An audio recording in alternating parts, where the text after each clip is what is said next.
तुमचे या स्वयं चॅनलमध्ये मनापासून स्वागत करते. आज आपण पाहणार आहोत एक खूप महत्वाचा असा विषय की जो आपल्या आयुष्यामध्ये खूप मोठ्या प्रमाणावरचं परिवर्तन आणू शकतो. तो म्हणजे अवेअरनेस किंवा जागरूकता. आणि ही जागरूकता आपल्याला आपल्या आयुष्याच्या प्रत्येक टप्प्यांमध्ये, प्रत्येक फेजेसमध्ये, प्रत्येक क्षेत्रामध्ये आणणं गरजेचं आहे.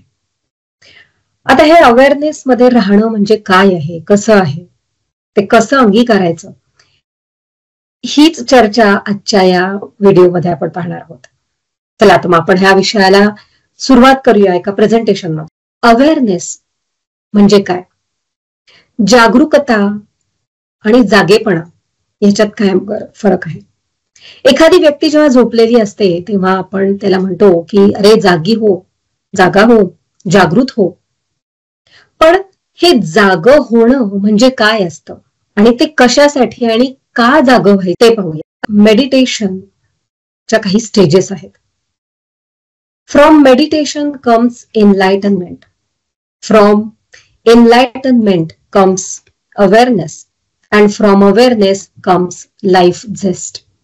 तर इतकं या अवेअरनेसचं महत्व आहे की तुमच्या आयुष्यामध्ये चैतन्य आणण्याचं काम हे अवेअरनेस मधलं राहणं आपलं करू शकतं. आणि हे अवेअरनेस म्हणजे केवळ आध्यात्मिकच नाहीये, तर अवेअरनेस मध्ये आपल्याला राहता आलं पाहिजे.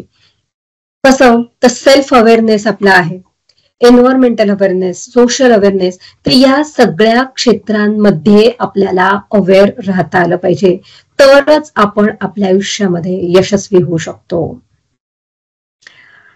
जागरूकता म्हणजे काय, तर एखाद्या गोष्टीची जाणीव होणं म्हणजे खरी जागरूकता. आता याच्यामध्ये आपल्या आजूबाजूला काय चाललंय आणि आपल्या आतमध्ये काय चाललंय या दोन्ही गोष्टी समाविष्ट होतात. आणि या दोन्ही गोष्टी खूप महत्वाच्या आहेत. आपल्या आत काय चाललंय याच्याबद्दल जेव्हा आपण अवेअरनेस होतो त्यावेळेला आपण एका आध्यात्मिकतेच्या महत्वाच्या पायरीवरती जाऊन पोचतो. आणि जेव्हा आपल्या आजूबाजूला काय चाललेलं आहे हे जेव्हा आपल्याला कळतं तेव्हा आपल्या प्रपंचात किंवा आपल्या कार्यक्षेत्रामध्ये आपण यशस्वीतेच्या पायरीवर जाऊन पोचतो. आता हे अवेअरनेस, जागरूकता हे शब्द सगळ्यांना परिचित आहेत, तुम्हाला पण माहिती असतीलच हे.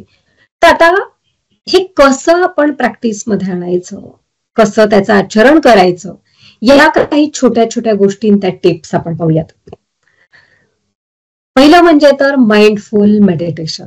So my favourite topic. कारण मेडिटेशन हे केवळ आध्यात्मिक नाहीये किंवा हे कुठल्या योगामधलं काही एक स्थिती नाहीये, तर माइंडफुल मेडिटेशन या दोनही शब्दांना एक खूप महत्वाचा अर्थ आहे. आपण जेव्हा अंतर्मुख होतो त्यावेळेला आपलं ध्यान लागतं. आपण जेव्हा आपल्या मनाकडे, आपल्या विचारांकडे सजगतेने पाहतो, साक्षी भावाने पाहतो, त्यावेळेला खरं तर आपलं ध्यान लागलेलं असतं आणि त्यावेळेला आपण खरे जागृत होत असतो, अवेअर होत असतो. त्यानंतर हे प्रॅक्टिस करण्यासाठी अजून एक टेक्निक आहे, ते म्हणजे जर्नलिंग टेक्निक आहेत. तर ही सगळी टेक्निक्स अगदी डिटेलमध्ये उदाहरणांसकट आपण पाहणारच आहोत.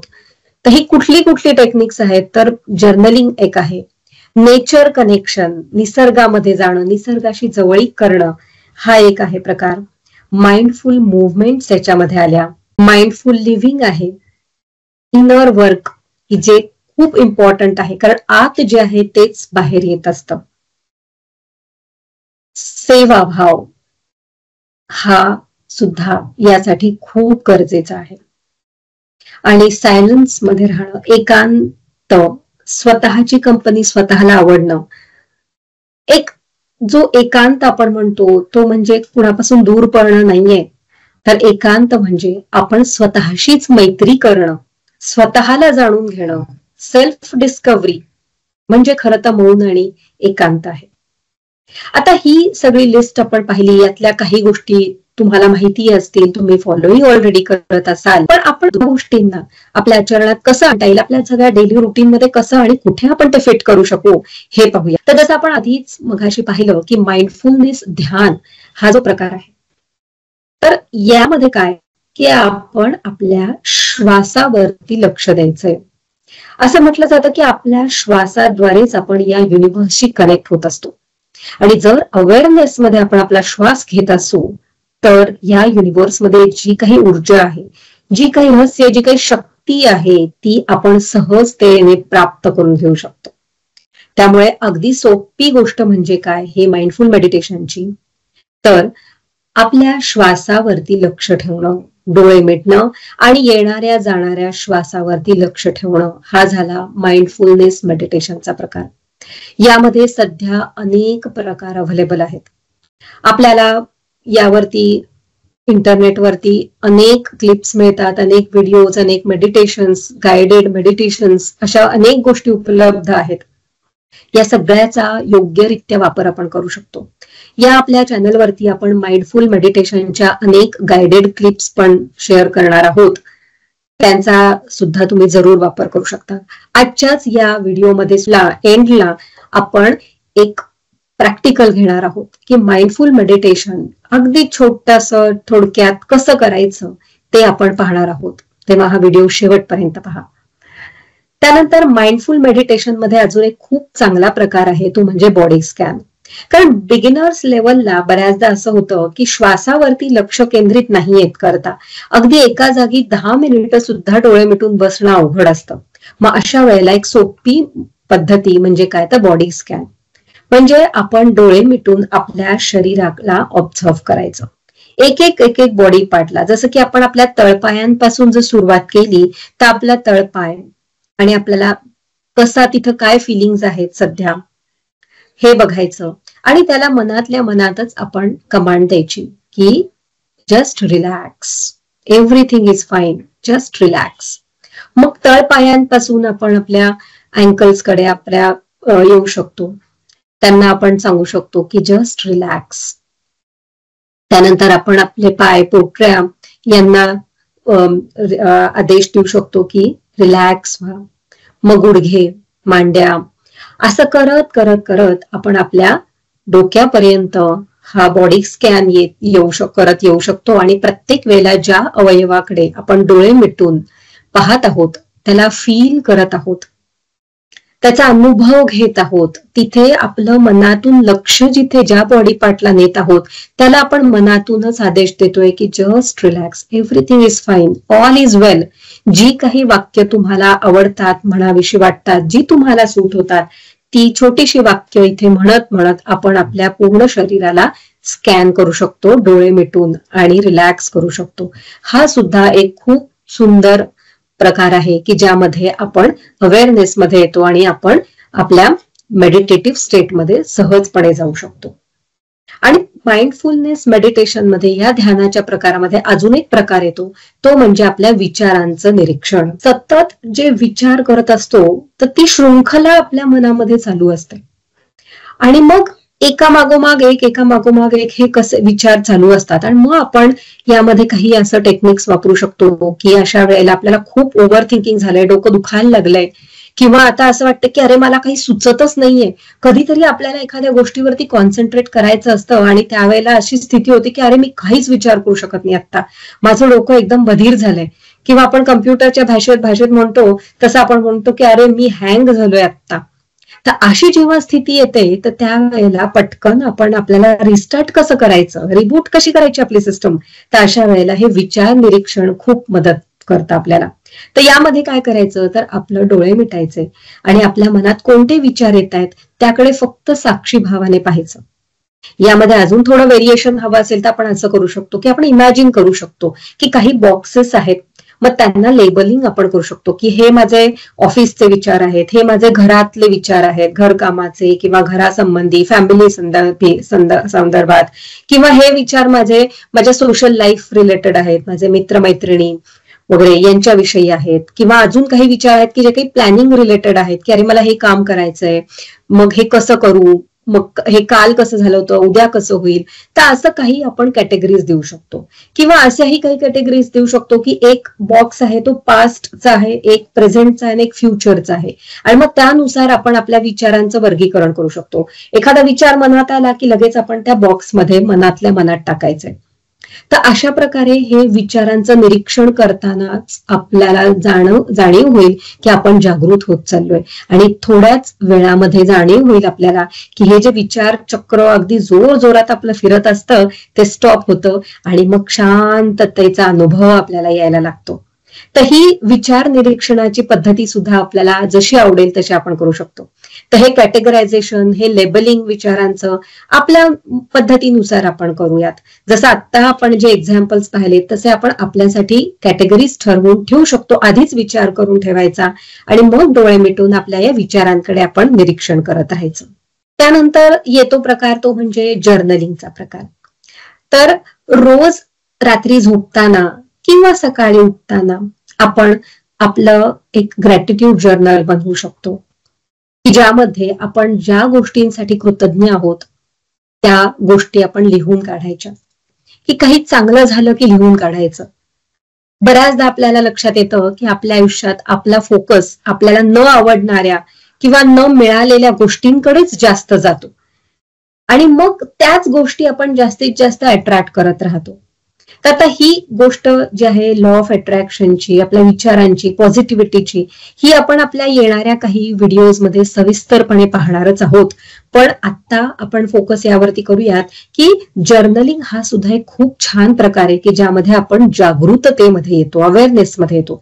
रोज रात्री झोपायच्या आधी जर आपण एक नियम केला स्वतःसाठी की झोपायच्या आधी एक 5 ते 10 मिनिटं दिली, आपली एक नोटबुक आपण वाटलं तर आपल्या बेडच्या इथेच ठेवू शकतो, म्हणजे पटकन ऍक्सेसिबल राहते.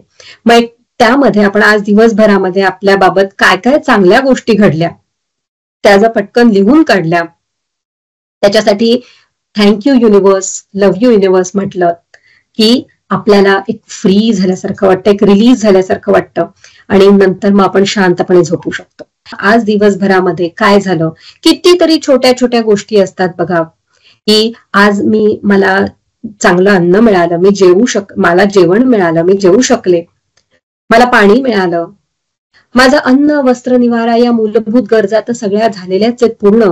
पण कदाचित आज असं झालं असेल की मला एखादा छानसा फोन कॉल आलाय माझ्या मित्राचा, मैत्रिणीचा, कुणाशी तरी छान संवाद झाला, एखादं सुंदर गाणं कानावर पडलं, एखादी छानशी मूव्ही मी पाहिलीये, किंवा घरामध्ये मला काहीतरी चांगली बातमी मिळाली, घरातलं वातावरण छान राहिलंय, आज मला ऑफिसमध्ये मी जाताना मला वेळेवर गाडी मिळाली.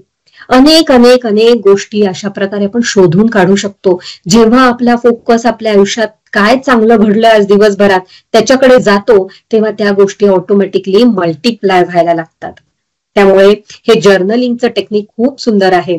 त्याच्यामधून आपल्या आयुष्यातली सकारात्मकता कितीतरी पटींनी वाढायला लागते. आपण आपल्या पुढच्या एका व्हिडिओमध्ये खास जर्नलिंग हा एक विषय घेणार आहोत. त्यानंतर निसर्गाशी जवळीक, हे तर सगळ्यांना माहितीच आहे की जेव्हा आपण एखाद्या शांत निसर्गरम्य अशा परिसरात जातो तेव्हा आपोआप मन शांत होतं. तर उपयोग आपण कसा करायचा, तर निसर्गात वेळ घालवायचा पाहिजे. समजा आज सकाळी उठल्यानंतर मला खूप इरिटेशन आलेलं आहे किंवा कामाचं टेन्शन आलंय, आजच्या दिवसात एखादं महत्वाचं काम करायचं आणि त्याचं मला काही टेन्शन आलंय, तर अशा वेळेला आपण अगदी आपल्या टेरेसमध्ये बसू शकतो, बाल्कनीत बसू शकतो, खिडकीत बसू शकतो.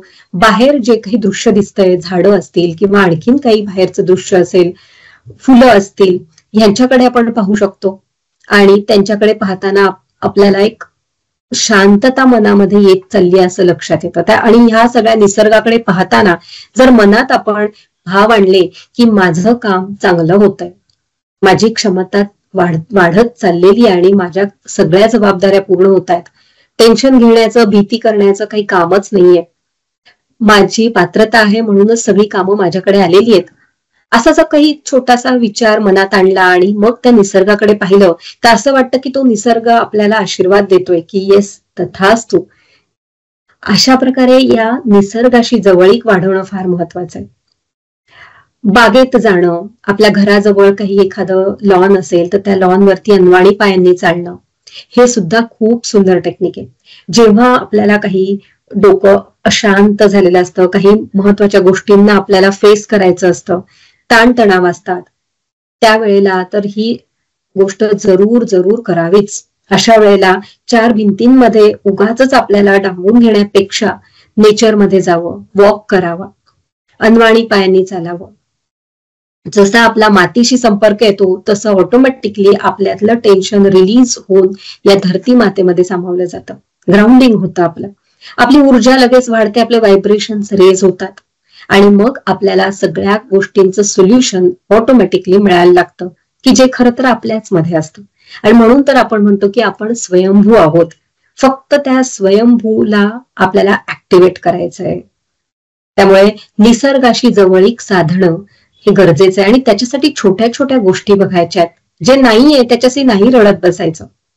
मला घरामध्ये जर का नाही कुठे नेचरचा कॉर्नर मिळते, माझ्या जवळपास काहीच नाहीये सपोज नॅचरल असं काही प्लेस, तर ठीक आहे, काही हरकत नाही. अशा वेळेला आपण एखादं नेचरचं म्युझिक ऐकू शकतो, आपल्या घरामध्ये एखादी कुंडी लावू शकतो की ज्याच्यामध्ये एखादा प्लांट आपण लावू शकतो, मनी प्लांट लावू शकतो किंवा ज्याला फार मेंटेनन्स लागत नाही, 12 महिने फुलणारं असं एखादं झाड आपण आपल्या घरामध्ये इनडोअर असेल आउटडोअर असेल जसं शक्य आहे तसं एखादं झाड छोटंसं आपण लावू शकतो.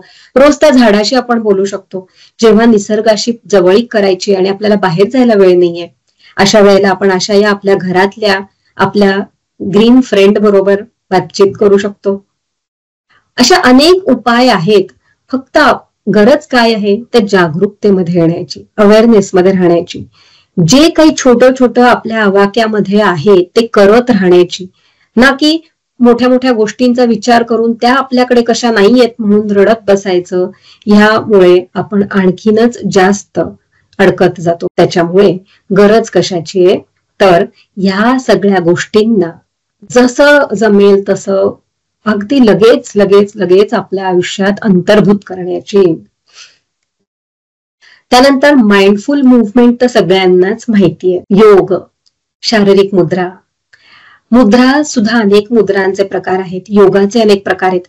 अगदी जेव्हा आपल्याला खूप कंटाळा आलाय अशा वेळेला नुसतं असं स्ट्रेच केलं तरी सुद्धा छान वाटतं. जेव्हा आपली बॉडी फुल स्ट्रेच होते, आपण अगदी इकडे तिकडे असं वळतो, लेफ्ट राईट होतो, स्वतःभोवती गिरकी घेतो, उडी मारतो, घरातल्या घरात वॉकिंग करतो, त्यावेळेला सुद्धा लगेच आपला मूड फ्रेश व्हायला आणि अवेअरनेस मध्ये यायला मदत होते. त्यामुळे जोपर्यंत आपण उदास आणि नैराश्यामध्ये बसत राहणार आहोत तोपर्यंत आपल्यामध्ये माइंडफुलनेस येणार नाही आणि अवेअरनेस मध्ये आपण राहू शकणार नाही. आणि अवेअरनेस मध्ये आपण नसू तर आपल्या जे काही लक्ष्य आहे त्यापर्यंत आपण पोचणं हे अशक्य आहे. त्यामुळे मुद्रा सुद्धा अनेक प्रकारच्या आहेत की ज्या बसल्या बसल्या करू शकतो, काम करताना करू शकतो. आपल्याला माहिती आहे की जसं हातांची ज्ञान मुद्रा आहे, वायू मुद्रा आहे, त्याच्यानंतर अपान मुद्रा आहेत. प्राण शक्ती आपल्यातली लगेच वाढवायची असेल तर एक छान टेक्निक आहे की आपली ही जी प्राण मुद्रा आहे, ही या प्रकारची मुद्रा जर आपण करून एक 10 मिनिटं डोळे मिटून असं जर शांतपणे बसलो, मनामध्ये पॉझिटिव्ह थॉट्स आणले तर लगेच आपला मूड फ्रेश होतो आणि आपण अवेअरनेस मध्ये यायला मदत मिळते. आपल्या हे या प्रकारे आपण जेव्हा दोन आपलं बोट उभी ठेवतो तर आपलं पहिलं बोट आणि आपली मध्यमा आहे जेव्हा उभी ठेवतो आणि आपली अनामिका, करंगळी आणि अंगठा हे दोन्ही एकमेकांना जोडतो, तर ही जेव्हा मुद्रा, ही विनिंग पण आपण दाखवतो ना, तर तशी ही जी मुद्रा आहे ही आहे प्राणमुद्रा. तर या मुद्रेमुळे सुद्धा आपल्याला आपली एनर्जी लगेचच बूस्ट करता येऊ शकते. तर असे अनेक छोट्या छोट्या गोष्टी आहेत की ज्या आपण आपल्या रुटीन मध्ये सहज सोप्या पद्धतीने कशा फिट करू शकू ते आपण शोधायचं आहे. आणि ध्यान साधना हा तर अत्यंत पॉवरफुल असा प्रकार आहे. यामध्ये ध्यान साधनेमुळे आपण अवेअरनेस मध्ये यायला मदत होते.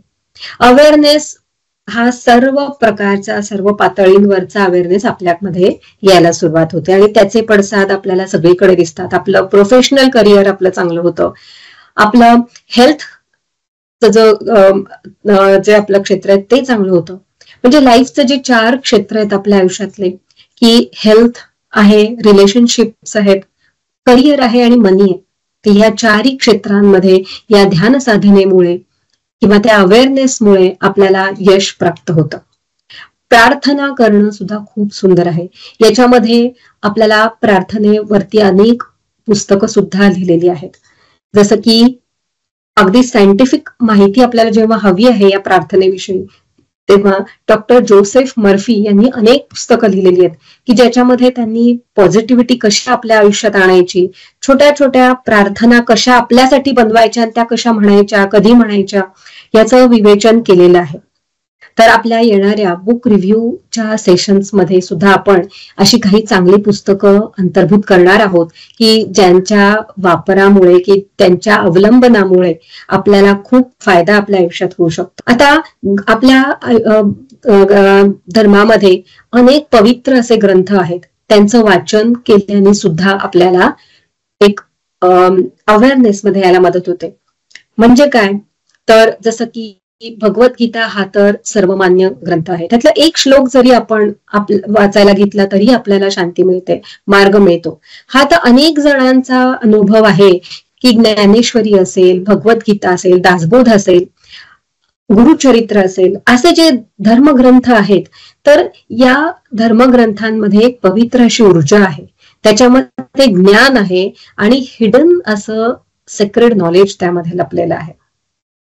जेव्हा आपण अगदी सैरभैर झालेलो असतो, काही सुचत नसतं, अशा वेळेला शांतपणे बसून डोळे मिटून आपण जर या युनिव्हर्सला प्रार्थना केली, आपण सरेंडर भावमध्ये गेलो, कर्ता भाव टाकून दिला आणि त्या युनिव्हर्सला जर प्रार्थना केली की मला काहीतरी मार्गदर्शन दे, माझे प्रश्न तू सोडवू नकोस, पण ते प्रश्न कसे सोडवायचे याचं समाधान मला तू दे, मला त्याचं सोल्युशन दे, त्याचा मार्ग मला दाखव, अशी जेव्हा आपण मनापासून साथ घालतो त्यावेळेला हे ब्रह्मांड जे आहे, हे विश्व जे आहे, ते आपल्याला नक्कीच मार्ग दाखवतं. मग अशा वेळेला या पवित्र ग्रंथांचा कसा फायदा होतो, तर जेव्हा आपण अशा शांततेमध्ये प्रार्थना करतो, डोळे मिटून सरेंडर करतो, मार्गदर्शनासाठी मदत मागतो आणि मग त्यानंतर जर आपण असा एखादा ग्रंथ घेतला, त्यातलं कुठलंही पॅन रॅन्डमली बघितलं आणि एखाद्या त्यातली ओळी जरी वाचली, एखादा पॅरेग्राफ त्यातला वाचला, एखादं पेज वाचलं, तरी सुद्धा आपल्याला खात्रीने आपल्यासाठीचं मार्गदर्शन त्याच्यातून नक्कीच मिळतं. हा अनेकांचा अनुभव आहे. आता या सगळ्या गोष्टी आपण अनुभव घेण्याच्या गोष्टी आहेत. तर मित्रांनो, या सगळ्या गोष्टींचा वापर करून आपण अवेअरनेस मध्ये येऊ शकतो. पुन्हा एकदा आपण हे बघतोय की जागृत जेव्हा आपण होतो त्यावेळेला आपल्याला आपल्या आयुष्यामध्ये यश, कीर्ती, समाधान, उत्तम आरोग्य हे सगळं सगळं सगळं सहज गतीने प्राप्त व्हायला सुरुवात होतं. तर अशा अनेक गोष्टी आपण पाहत आहोत. तर आपल्या वर्तमान क्षणात राहणं सुद्धा किती महत्वाचं आहे बघा. माइंडफुल लिव्हिंग हे खरंच खूप महत्वाचं आहे. बऱ्याचदा आपण एकाच गोष्टीवरती लक्ष जर केंद्रित करून ती गोष्ट पूर्ण केली तरीही आपल्याला खूप फायदा त्याच्यामधून होतो.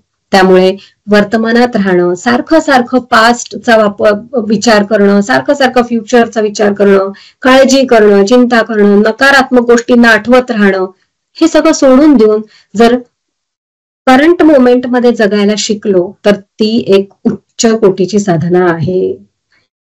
त्यानंतर पुढचं गोष्ट म्हणजे आहे ती म्हणजे इनर वर्क, आंतरिक कार्य.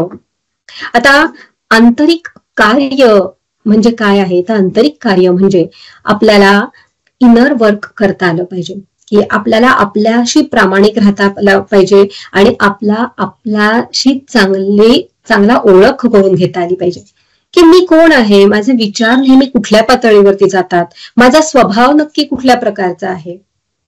तर हे सगळ्याचं चिंतन मनन आपल्याला करत राहायला पाहिजे. आपल्याला सत्संगामध्ये राहता आलं पाहिजे. आता सत्संग म्हणजे काही दरवेळेला कुठेतरी जाऊन फिजिकली एखाद्या गटात सामील होणं असंच नाहीये. सत्संग कुठल्याही प्रकारचा असू शकतो.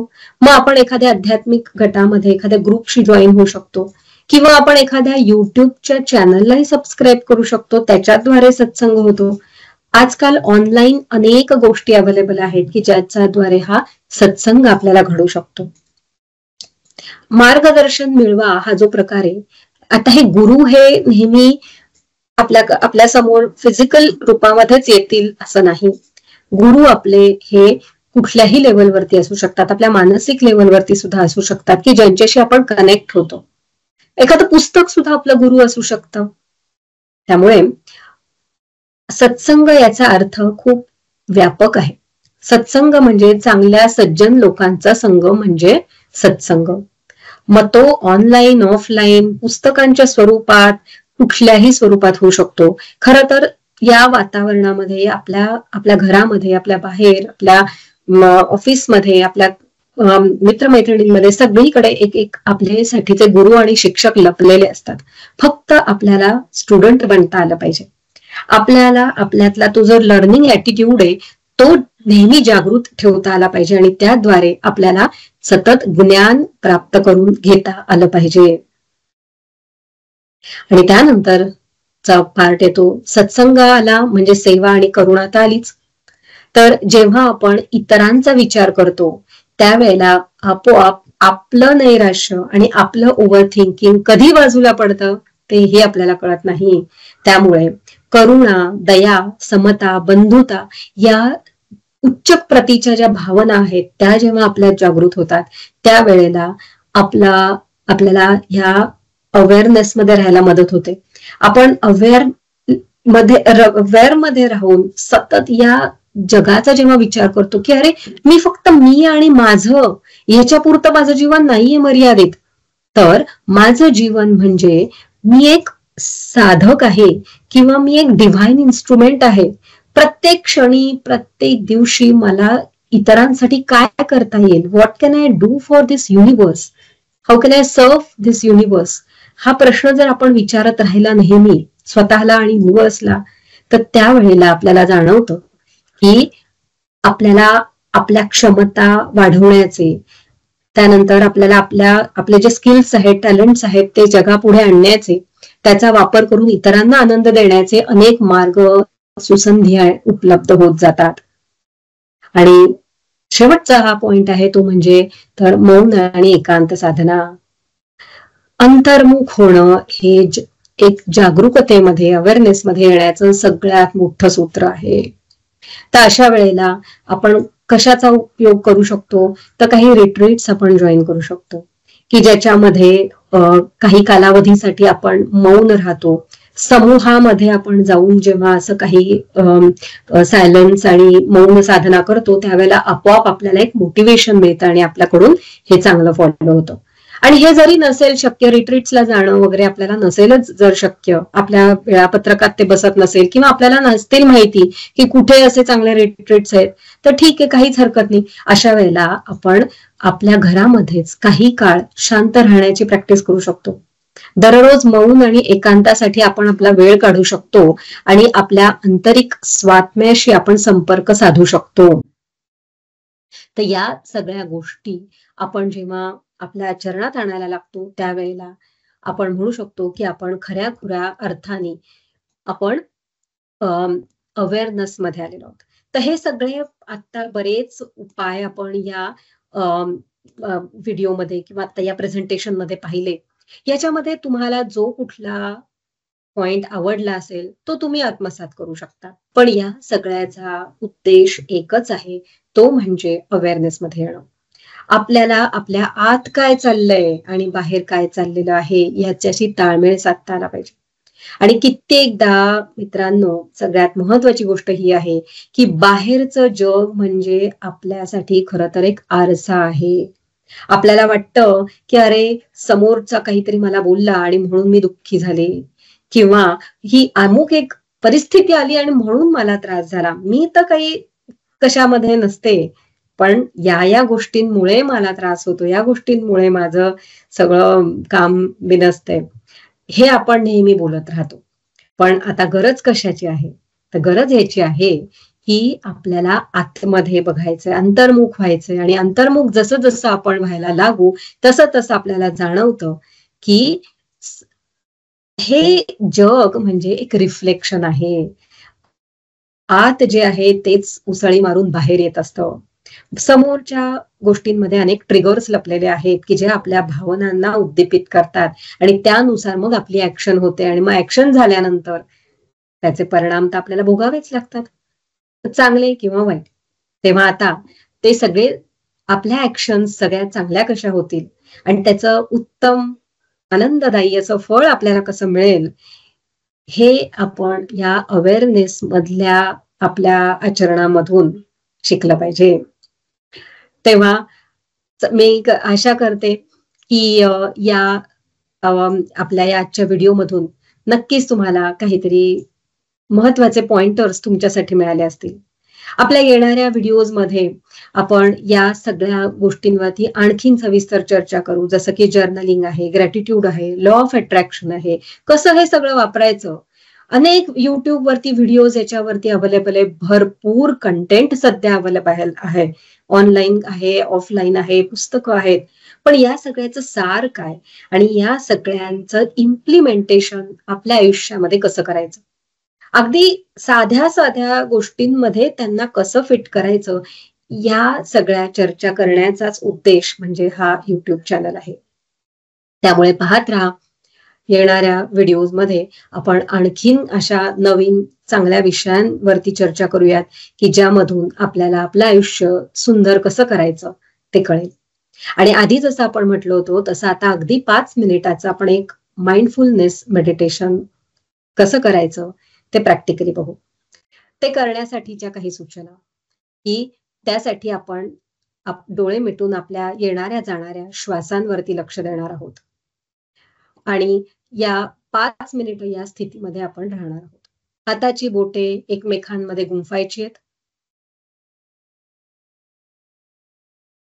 सुखासनात बसायचंय, म्हणजे जिथे कुठे आपण आहोत तिथं आरामदायी पोझिशन मध्ये बसायचंय. ताठच बसलं पाहिजे असं नाही. जमिनीवर, खुर्चीवर कुठेही बसलं तरी चालेल. डोळे बंद करायचे आणि येणाऱ्या जाणाऱ्या श्वासावरती लक्ष द्यायचं. कुठलाही मंत्र नाही, व्हिज्युअलायझेशन नाही. याला आपण आनापानसती ध्यान म्हणतो आहोत, कारण आनापानसती म्हणजे येणाऱ्या जाणाऱ्या श्वासावरती लक्ष ठेवणं. हे विचारांना शांत करण्याचं ध्यान आहे, निर्विचार स्थितीमध्ये जाण्याचं ध्यान आहे. त्यामुळे कुठलंही अफर्मेशन, कुठलाही मंत्र, कुठलंही व्हिज्युअलायझेशन काहीच करायचं नाही. तर आता डोळे मिटलेले आहेत. आपण अगदी शांत झालेलो आहोत.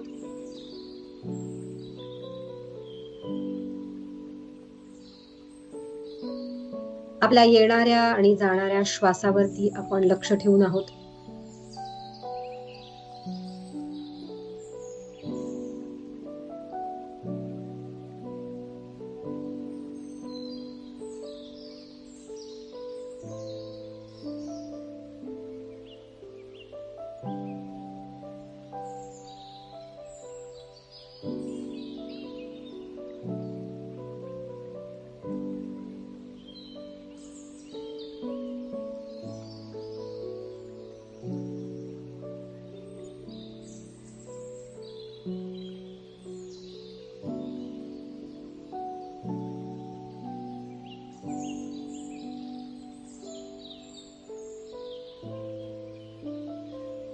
कुठलाही विचार आत्ता मनात आला तरी त्या विचाराकडे आपण दुर्लक्ष करायचंय. मनात विचार येता क्षणी आपलं सगळं लक्ष आपण आणायचंय आपल्या श्वासावरती.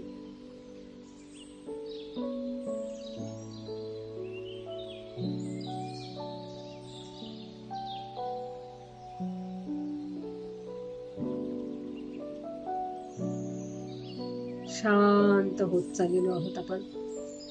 आत्ता या क्षणाला कुठलीही चिंता नाही, काळजी नाही. पूर्णपणे सरेंडर मोड मध्ये आपण आलेलो आहोत.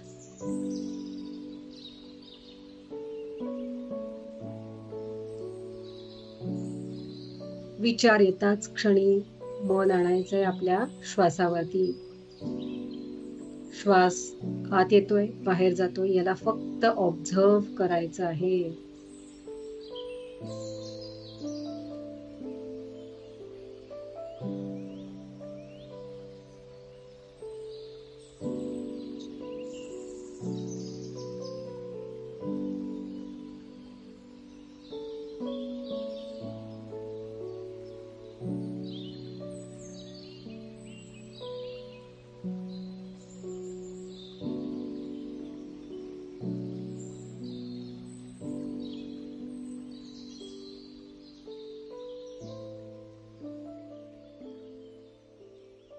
आता डोळे मिटतानाच आपल्या शरीराला आपण आदेश द्यायचा आहे, शांत हो.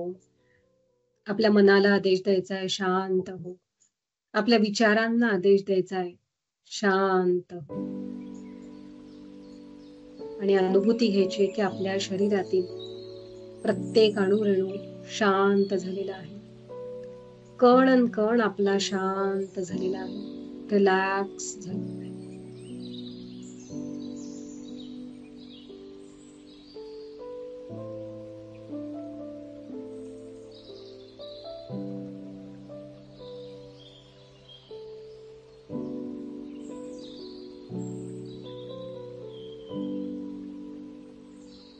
आणि आता आपल्याला आपले दोन्ही हात आपल्या डोळ्यांवरती ठेवायचे. 5 4 3 2 1 आणि 0. दोन्ही हात रब करायचे आणि अनुभव घ्यायचा आहे की आपल्या दोन्ही हातांमध्ये आता दिव्य ब्रह्मांडीय ऊर्जा आलेली आहे. आणि हे हात आपण आपल्या डोळ्यांवरून आपल्या चेहऱ्यावरून फिरवायचे आणि मनात हा भाव आणायचा आहे की ही ऊर्जा आता मला प्राप्त झालेली आहे आणि मी ऊर्जावान झालेलो आहे, झालेली आहे. मी अवेअरनेस मध्ये आलेलो आहे. माझी सगळी कार्य मी जागरूकतेने करत आहे आणि त्यामध्ये यशस्वी होत आहे. धन्यवाद सगळ्यांना. हा व्हिडिओ सगळ्यांनी शेवटपर्यंत पाहिला त्यासाठी धन्यवाद. आणि सर्वांना अवेअरनेस मध्ये राहण्यासाठी माझ्याकडून अनेक शुभेच्छा. Thank you so much. Stay tuned.